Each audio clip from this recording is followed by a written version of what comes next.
আসসালামু আলাইকুম। Technique easy এডুকেশনের পক্ষ থেকে নবম দশম শ্রেণীর শিক্ষার্থীদের জানাচ্ছি শুভেচ্ছা।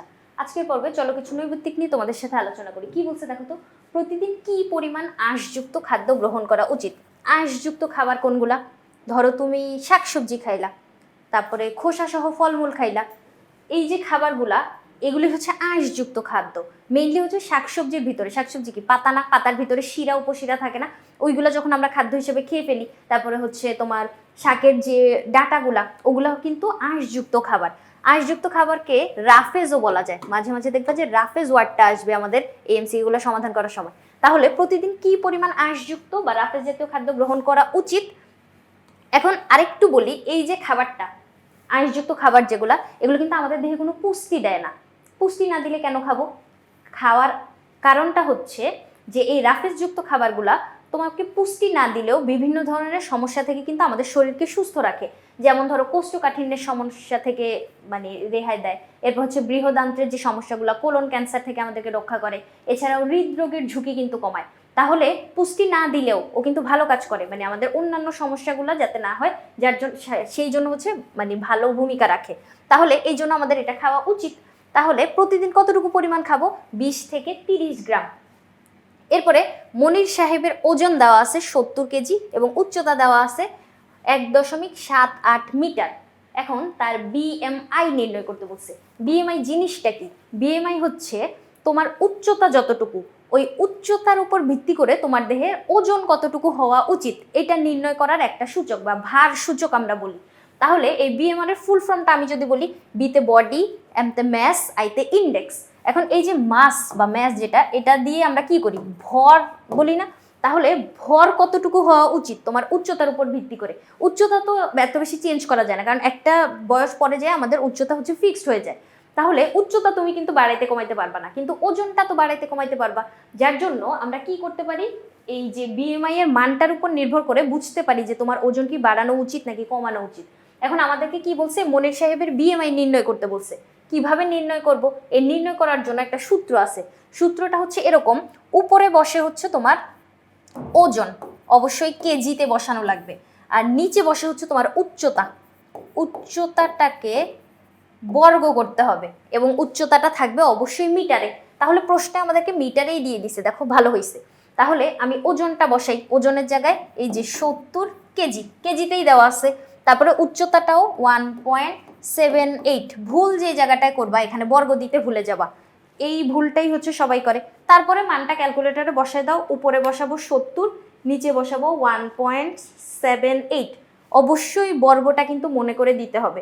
চলে আসছে আমার মান কত? 22.09। এই যে ঘ নম্বরটা হচ্ছে আমার মান। কিভাবে বের করলাম?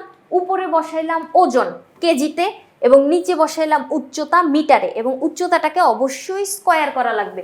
এই ভুলটা কিন্তু তোমরা করো, বারবার বলতেছি, উচ্চতাটাকে কিন্তু স্কয়ার করা লাগবে। এরপরে কোনটি কোষ্ঠকাঠিন্য রোধক? কোষ্ঠকাঠিন্য রোধ করে। কোষ্ঠকাঠিন্য হচ্ছে এরকম একটা সমস্যা যেখানে তোমার মলের পরিমাণ শক্ত হয়ে যায়। মলটা শক্ত হয়ে গেলে সেক্ষেত্রে হচ্ছে আমাদের তোমার বৃহদান্ত্রের ভিতর দিয়ে যখন এইগুলো চলাচল করবে, মানে আমরা কি জানি খাদ্য পরিপাক কিন্তু তোমার ক্ষুদ্রান্ত্রেই হয়ে যায়। ক্ষুদ্রান্ত্র কি? পাকস্থলীর পরে যে পেঁচানো পেঁচানো পেঁচানো নাড়িভুড়িগুলো আছে, এই যে এইগুলা হচ্ছে তোমার ক্ষুদ্রান্ত। এখানে ভিতর খাদ্য পরিপাক হয়ে যায়। খাদ্য পরিপাক শেষে এরপরে দেখবা এরকম একটা অংশ থাকে যেটা হচ্ছে বৃহদান্ত্র। ওইখানে ভিতর কি হয়? ওইখানে কিন্তু আর খাদ্য পরিপাক হয় না। এই জায়গার ভিতরে তোমার হচ্ছে খাদ্য থেকে পানি শুষে নেওয়া শুরু হয়। পানি শুষে নিলেও এটা একটা কাইম বা মন্ডে পরিণত হয়ে যায় এবং ওগুলোই হচ্ছে আমাদের পুপ আকারে দেহ থেকে বের হয়ে যায়। তাহলে যদি মলের পরিমাণটা শক্ত হয়ে যায়, ও যখন এই জায়গার প্রাচীরের ভিতর দিয়ে যাবে, মানে এখানে পথ দিয়ে যখন যাবে, প্রাচীরের ধাক্কা খাইতে থাকবে না? তাহলে শক্ত একটা এলিমেন্ট যদি প্রাচীরকে মানে ধাক্কা দিতে থাকে, সেক্ষেত্রে এই কোলনে কিন্তু ক্ষত সৃষ্টি হইতে পারে, পরবর্তীতে কিন্তু কোলন ক্যান্সার হইতে পারে। তাহলে এই যে কোষ্ঠকাঠিন্যটা, এটা অবশ্যই আমাদের জন্য মানে একটা সমস্যা বা রোগ, ভালো না। তাহলে এটা রোধ করার জন্য আমাদের কি করা লাগবে? গ্লুকোজ সমৃদ্ধ খাবার বা সুক্রোজ, ল্যাকটোজ, এগুলো কিন্তু তোমার কোষ্ঠকাঠিন্যকে রোধ করে না। রোধ করে হচ্ছে সেলুলোজ, যেটা হচ্ছে রাফেজ জাতীয় খাবার।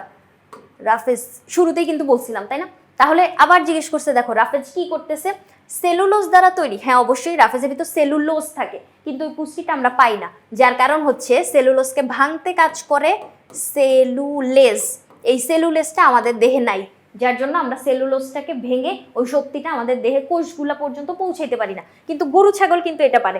গরু ছাগল দেখবে সারাদিন ঘাস খাবে, ওই ঘাসের পুষ্টিটা বা সেলুলোজটা কিন্তু ওরা পায়।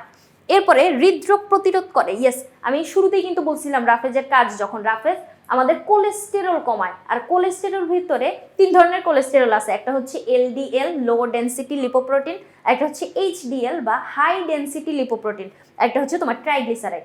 এই যে লিপোপ্রোটিনগুলা, একটা লিপোপ্রোটিন হচ্ছে খারাপ, যেটা আমাদের হৃদরোগের ঝুঁকিটাকে বাড়ায়। তাহলে কোলেস্টেরল যখন কমাবে, রাফেজ যখন কোলেস্টেরল কমাবে, তখন কি হবে, ওই হৃদরোগের ঝুঁকি সমৃদ্ধ যে কোলেস্টেরল ওইটাকেও কিন্তু কমায় ফেলবে। তাহলে হৃদরোগ প্রতিরোধ করে, এটা আমরা বলতে পারি। এরপরে কি বলছে 3 নাম্বারটা, যে ক্ষুধার প্রবণতা বাড়ায়।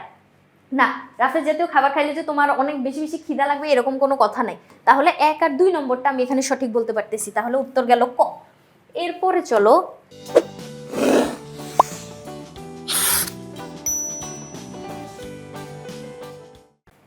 হাসিব সাহেবের বয়স 50 বছর, ওজন 60 কেজি এবং উচ্চতা হচ্ছে 160 সেন্টিমিটার। তার বিএমআই নির্ণয় করতে বলছে। ওই যে বিএমআই সূত্র সেম, উপরে হচ্ছে তোমার ওজন, নিচে হচ্ছে উচ্চতা। উচ্চতাটা অবশ্যই আমাদের মিটারে নিতে হবে, কিন্তু এইখানে দেখো সেন্টিমিটার দিয়ে দেওয়া আছে। সেন্টিমিটার থেকে মিটারে যাও, কিভাবে যাব, 160, এটাকে আমি 100 দিয়ে ভাগ দিব, তাই না? তাহলেই তো মিটারে চলে যাব। তাহলে 0 0 কাটা, আর একটা শূন্যের জন্য 1 ঘর আগে দশমিক বসে, তাই না? 1.6, এটা আমি পেলাম মিটারে। তাহলে উচ্চতা আমি মিটারে নিয়ে গেছি। এখন এই জায়গাটায় বয়সটা কি জন্য দিছে? কোনো দরকার ছিল? আমাদের তো বয়স লাগে না। বয়সটা এই জন্যই দিছে যাতে তুমি তাড়াহুড়ো করে ক্যালকুলেটরে বসাইতে যায় 50-এর দিকে তাকায় ওজনটা 50 যাতে বসায় ফেলো। এখানে হচ্ছে একটা মানে ফাঁদ পাতার চেষ্টা করছে, কিন্তু না, আমরা তো কেয়ারফুল থাকবো। আমরা এই যে ওজন লেখাটা দেখে তারপরেই ওজনটা বসাবো। 60, তারপরে উচ্চতা কত আমি মিটারে নিছি একটু আগেই, 1.6। মিটারে নেওয়ার পরে অবশ্যই স্কোয়ার বসাইতে হবে। কি করব, এই যে উপরে হচ্ছে তোমার ওজন, নিচে হচ্ছে উচ্চতা, উচ্চতাটাকে এভাবে করে বর্গ বসাইতে হবে। তাহলে বসাও স্কোয়ার, কত মান আসছে, 23.437। 437 হইলে আমি 44 বলতেই পারি। এরপরে আসো, নিহানের দেহের ওজন 62 কেজি এবং উচ্চতা 1.54 মিটার। এখানে মিটারেই দেওয়া আছে, এখানে আমার কোনো ঝামেলা নেই। চলো আমরা করে ফেলি, শুধু মানটা বসায় দিবা। এই যে 62 কেজি আর 1.54, এটার উপরে দিয়ে দিবা বর্গ, বসাই দাও ক্যালকুলেটরে। 62, 1.54, অবশ্যই স্কোয়ারটা দিতে হবে, 26.14। খ নম্বরটা উত্তর, তাই না? এরপরে রিফার ওজন 50 কেজি, ওর উচ্চতা 1.5 মিটার। দেখো এমসিকিউগুলোতে কিন্তু তোমার মিটারেই দেওয়া থাকে, খুব সহজ, শুধু মানটা বসাই দিবা আর খেয়াল রাখবা যে বর্গ দিছো কিনা। এরকম দেখো একটাই পাইলাম যেখানে হচ্ছে সেন্টিমিটার দেওয়া ছিল, বাকি সবগুলো কিন্তু মিটারেই দেওয়া, এই যে মিটারেই দিয়ে রাখছে। তাহলে এখানে কি করব, 50 ভাগ 1.5 আর উপরে হচ্ছে বর্গ, উচ্চতার বর্গ 50, নিচে হচ্ছে 1.5 স্কোয়ার, কত এসেছে 22.222। এটা হচ্ছে রিফার ক্ষেত্রে বিএমআই। এরপরে আসো, বিএমআই কি এটা জিজ্ঞেস করছে, মানে এতক্ষণ যে বিএমআই এর অঙ্ক করছো, এবার বলো বিএমআইটা কি। বিএমআই হচ্ছে আমাদের কি, ওজন আর নিচে হচ্ছে উচ্চতা মিটারে স্কোয়ার, তাই না? আমি কিন্তু সূত্রটা বলছি, ওজন যেটা আমরা নিব হচ্ছে কেজিতে, আর নিচে কি করব, ভাগ করব হচ্ছে তার উচ্চতা, উচ্চতাটাকে অবশ্যই বর্গ করব এবং এটা নিব মিটারে। তাহলে দেখো তো ওজন আর উচ্চতা, এখানে বর্গ দেয় নাই, এই অপশনটা বাদ। ওজন কেজিতে, উচ্চতা মিটার স্কোয়ার, হ্যাঁ এটা ঠিক আছে। ওজন কেজিতে, উচ্চতা কিসে এটা বলে নাই এবং স্কোয়ারও দেয় নাই। উচ্চতা দিছে উপরে, উচ্চতা তো উপরে না, ওজন উপরে, কেজিতে, উচ্চতা নিচে। হ্যাঁ, তাহলে খ নম্বরটা আমি এখানে সঠিক বলতে পারতেছি, তাই না? এখানে কি হবে, উত্তরটা হবে আমার খ নম্বরটা। এরপরে একজন ব্যক্তির ওজন 65 কেজি এবং উচ্চতা দেওয়া আছে 1.75 মিটার। ওই ব্যক্তির বিএমআই নির্ণয় করতে বলছে। হ্যাঁ, বের করে ফেলো। এই যে 65 ভাগ 1.75, এটাকে আবার বর্গ করা লাগবে, বসিয়ে দাও ক্যালকুলেটারে। 65 আর নিচে হচ্ছে 1.75, অবশ্যই স্কোয়ার দিতে হবে, 21.22 চলে এসেছে। তুমি শুধু খেয়াল রাখবা যে মিটারে দেওয়া আছে কিনা। মিটারে দেওয়া থাকলে শুধু বসাবা, যে উপরে উচ্চতা দিবা, নিচে মিটার দিয়ে স্কোয়ার বসাই দিবা, শেষ, ক্যালকুলেটর বসাই দিলে হচ্ছে বের হয়ে যাচ্ছে। আতিকের দেহের ওজন দেওয়া আছে 45 কেজি, উচ্চতা দেওয়া আছে 1.5 মিটার। সে মাখন ও বাদাম খেতে পছন্দ করে, ঠিক আছে।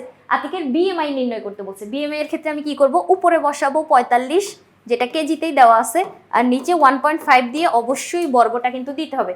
বসাও ক্যালকুলেটরে 45 আর নিচে 1.5 স্কোয়ার, কত আসছে 20 আসছে, তাই না? 20.00। আতিকের পছন্দের খাবার কি কি? মাখন আর বাদাম, যেগুলো হচ্ছে স্নেহ জাতীয় খাবার, তাই না? এগুলো কিন্তু স্নেহ জাতীয় বা চর্বি সমৃদ্ধ খাবার। তাহলে দেহে প্রচুর তাপ ও শক্তি উৎপন্ন করে। হ্যাঁ অবশ্যই, দেহে প্রচুর তাপ আর শক্তি উৎপন্ন করতে আমরা দেখি এই খাবারগুলো কিন্তু তাপ ধরে রাখে। তারপরে হচ্ছে ভবিষ্যতের জন্য খাদ্য ভাণ্ডারের কাজ করে। হ্যাঁ, এই খাবারগুলো হচ্ছে তোমার এই যে শক্তিটা বা জমা থাকতেছে, যখন তুমি যদি অতিরিক্ত পরিমাণে খাও তখন কিন্তু এটা জমা থাকে, পরবর্তীতে হচ্ছে ভেঙে আমাদেরকে শক্তির সাপ্লাই দিতে পারে। তাহলে খাদ্য ভাণ্ডারের কাজ করতে পারতেছে। চর্মরোগ প্রতিরোধ করে। হ্যাঁ, এই যে মাখন আর বাদাম মানে চর্বি জাতীয় খাবার কিন্তু আমাদের স্কিন ডিজিজগুলো থেকে রক্ষা করতে পারে। তাহলে 1 2 3 তিনটাই আমি এখানে সঠিক বলতে পারতেছি। আসলে এই জায়গায় হচ্ছে ঘ নম্বরটা। এরপরে রাফেজের প্রধান উপাদান কোনগুলো? রাফেজ হচ্ছে আঁশ জাতীয় খাবার। আঁশ জাতীয় খাবার আমি কোথা থেকে পাবো বলছিলাম? যেগুলোতে আঁশ থাকে। দেখো চাল, আটা, চিনি, এগুলোতে কি তুমি কোনো আঁশ পাবা না? কিন্তু ডাল, আটা আর শাকসবজি, শাকসবজি অপশনটাই হচ্ছে এখানে আমাকে সবচেয়ে বেশি মানে রাফেজের সাপ্লাই দিচ্ছে। আম, জাম, মিষ্টি কুমড়া। মিষ্টি কুমড়া যদিও সবজি, কিন্তু আমি অপশন হচ্ছে ওইটাকে নিব। মাছ, মাছের তেল, কলিজা না। হ্যাঁ, খ নম্বরটাই হচ্ছে আমার এখানে সঠিক। তারপরে দেহের উচ্চতার সাথে সামঞ্জস্য রাখার সূচককে কি বলে? উচ্চতা বাড়লে মানে উচ্চতা যদি একটা নির্দিষ্ট বয়স পরে ফিক্সড হয়ে যায় তখন কিন্তু তুমি ওইটাকে বাড়াইতে কমাইতে পারবা না। কিন্তু আমি কি বলছিলাম? ওজনটাকে বাড়াইতে কমাইতে পারবা। এই যে উচ্চতার সাথে সামঞ্জস্য রেখে তোমার ওজন কতটুকু হওয়া উচিত, এটা আমরা কিভাবে বের করি? বিএমআই এর মাধ্যমে কিন্তু বের করি। আর বিএমআর এর মাধ্যমে কি বের করি বলতো? বিএমআর দ্বারা আমরা নির্ণয় করি হচ্ছে তুমি পূর্ণ বিশ্রামরত অবস্থায় কতটুকু পরিমাণে শক্তি তোমার খরচ হচ্ছে। ধরো তুমি আজকে পুরা দিন বিশ্রাম নিচ্ছ, কিন্তু তবুও তোমার ফুসফুস কিন্তু নিঃশ্বাস প্রশ্বাস চালাইছে, তাই না? অক্সিজেন গ্রহণ, কার্বন ডাইঅক্সাইড ত্যাগ, এই কাজটা কিন্তু হচ্ছে। আবার তোমার হচ্ছে হৃৎপিণ্ড কিন্তু পাম্প করতেই আছে, পাকস্থলী হচ্ছে তোমার মাঝে মাঝে সংকুচিত প্রসারিত হয়। তাহলে এই যে কাজগুলো হচ্ছে ভিতরে, ওইখানে যে শক্তিটা খরচ হয় ওইটা হচ্ছে আমরা বিএমআর এর মাধ্যমে বের করতে পারি। এরপরে আসো, ইন্দ্রিলার দেহের ওজন 60 কেজি আর উচ্চতা দেওয়া আছে 1.6 আর বিএমআই এই যে বের করে ফেলো 1.6, নিচে দাও তারপর হচ্ছে বর্গ করে ফেলো। উপরে দাও 60, নিচে দাও 1.6, তারপর স্কোয়ার দাও, কত আসছে 23.4 এইটা। তারপরে আরিবার ওজন 60 কেজি, উচ্চতা দেওয়া আছে 1.5, বিএমআই নির্ণয় করতে বলছে। হ্যাঁ, 60 দিয়ে 1.5 দিয়ে বর্গ করে দাও। উপরে বসাবা 60, নিচে বসাবা 1.5, অবশ্যই স্কোয়ার করতে হবে 26.67 এটা।